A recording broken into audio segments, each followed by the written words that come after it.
El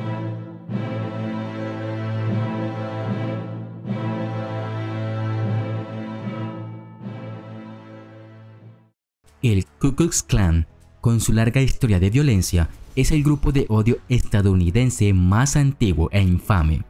Aunque los afroamericanos suelen ser el objetivo principal del Klan, los seguidores también atacan a los judíos, a los que han emigrado a los Estados Unidos y a los miembros de la comunidad LGBTQ. El Klan del siglo XIX fue originalmente organizado como un club social por veteranos confederados en Pulaski, Tennessee, en 1866. Aparentemente, derivaron el nombre de la palabra griega kiklos, de la cual proviene el inglés círculo, y surgió el Ku Klux Klan. La organización se convirtió rápidamente en un vehículo para resistencia clandestina blanca y la reconstrucción radical. Los miembros del Klan buscaron la restauración de la supremacía blanca a través de la intimidación y la violencia dirigidas a los recién emancipados negros libertos.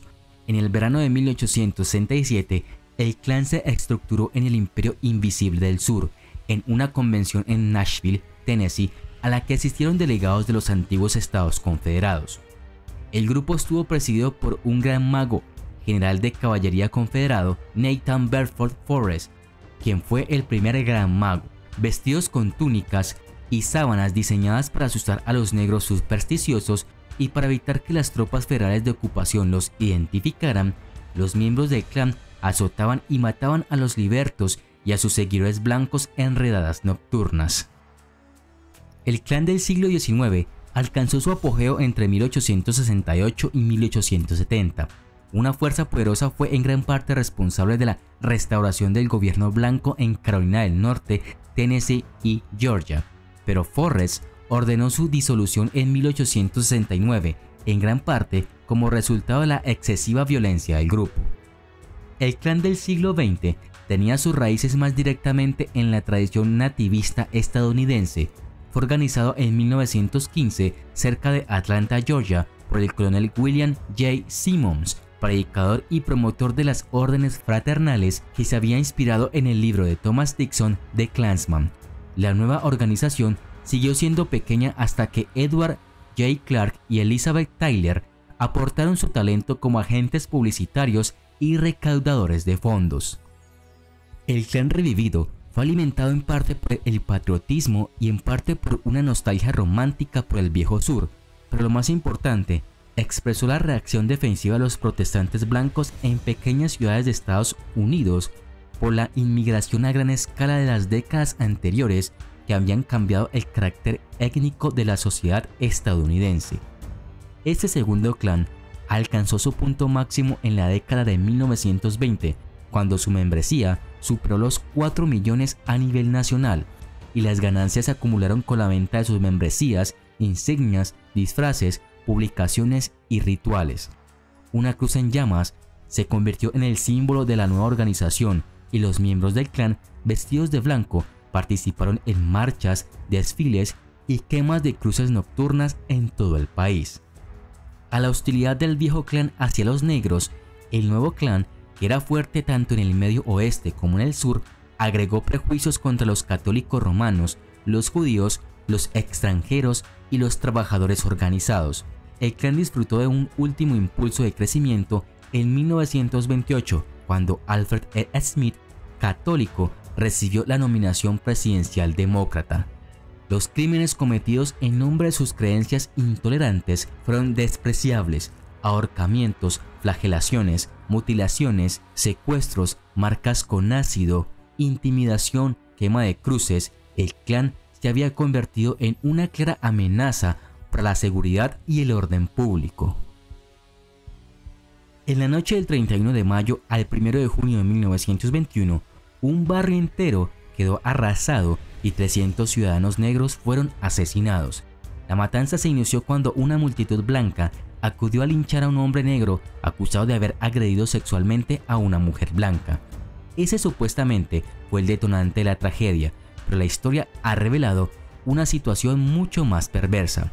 En la década de los años 20, el barrio de Greenwood, un enclave negro de la ciudad de Tulsa, destacaba por su bonanza económica. la repartición de tierras tras el fin de la Guerra Civil estadounidense había beneficiado a algunas comunidades afroamericanas e indígenas, y gracias a ello, Greenwood se había fortalecido. A pesar de estar segregado como cualquier barrio negro de la época, tal era el éxito comercial y económico que se fraguaba en Greenwood, que se le llamaba comúnmente el Wall Street negro, pero pronto su buena fortuna le traería la ruina. Miembros de la comunidad blanca comenzaron a ver con recelo la bonanza de sus vecinos e interesados en ocupar sus tierras durante la expansión ferroviaria decidieron atacar el barrio. La noche del 31 de mayo, una multitud de hombres blancos, apoyados por las autoridades locales e incluso por policías, llegó a Greenwood y cargó contra la población afroamericana y sus viviendas. La turba incendió casas y negocios a tal punto que cuando la situación se calmó, al menos 35 manzanas completas habían quedado en escombros. El golpe arrebató para siempre la buena fortuna del barrio. Tras el suceso, la recuperación de Greenwood se ha visto frustrada por la creación de leyes que promueven la zonificación o por restricciones de construcción. En la actualidad en Tulsa, la brecha social entre negros y blancos es notoria. El 31 de agosto de 1955, el cuerpo mutilado de Emmett Till, de 14 años, apareció flotando en el río Tallahatchie, en Mississippi, golpeado y ejecutado por supuestamente silbar a una mujer blanca. El adolescente fue uno de los muchos hombres, mujeres y niños negros que fueron linchados impunemente en el siglo posterior a la Guerra Civil. La historia de Till despertó a todo el país e hizo notorio la violenta realidad de ser negro en Estados Unidos. Las fotografías de su cadáver causaron un fuerte impacto en todo el mundo después de que su madre decidiera que su ataúd estuviera abierto durante el funeral para que se conociera la brutalidad de los hechos.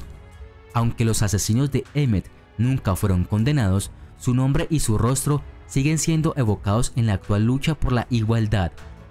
Así es como el asesinato de Emmett Till y su intrépida madre ayudaron a encender el movimiento por los derechos civiles en Estados Unidos. El Klan surgió por tercera vez durante la década de 1960 para oponerse a este movimiento de derechos civiles e intentar preservar la segregación. Asesinatos y otros ataques del Klan se cobraron muchas vidas. 4 miembros de un grupo local del Ku Klux Klan plantaron 19 cartuchos de dinamita conectados a un dispositivo de sincronización debajo de los escalones ubicados en el lado este de la iglesia. La explosión en la iglesia mató a 4 niñas y hirió a entre 14 y 22 personas más. Fue un claro acto de odio racial. La iglesia era un lugar de reunión clave para los derechos civiles y había sido blanco frecuente de amenazas de bomba. Aunque el FBI había concluido en 1965 que el atentado en la iglesia bautista había sido cometido por 4 conocidos miembros del Klan y segregacionistas, no se llevó a cabo ningún procesamiento. A lo largo de la segunda y tercera era del Klan, muchos afroamericanos abandonaron los estados del sur en la Gran Migración. Si bien quienes se mudaron al norte buscaban prosperidad económica y oportunidades sociales, también esperaban escapar del terror racial centrado en torno al bastión ideológico del Klan en el sur. Con más de 6 millones de estadounidenses negros participando en esta migración, la demografía del país cambió drásticamente.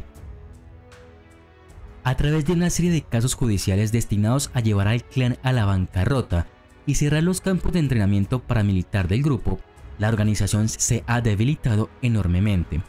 Las luchas internas y las infiltraciones del gobierno han llevado a una serie aparentemente interminable de divisiones, lo que ha resultado en grupos del Klan más pequeños y menos organizados. Dada la insistencia del Klan en seguir siendo un imperio invisible, es casi imposible estimar cuántos miembros activos hay hoy en día. Se estima que tienen aproximadamente de 6.000 a 10.000 miembros.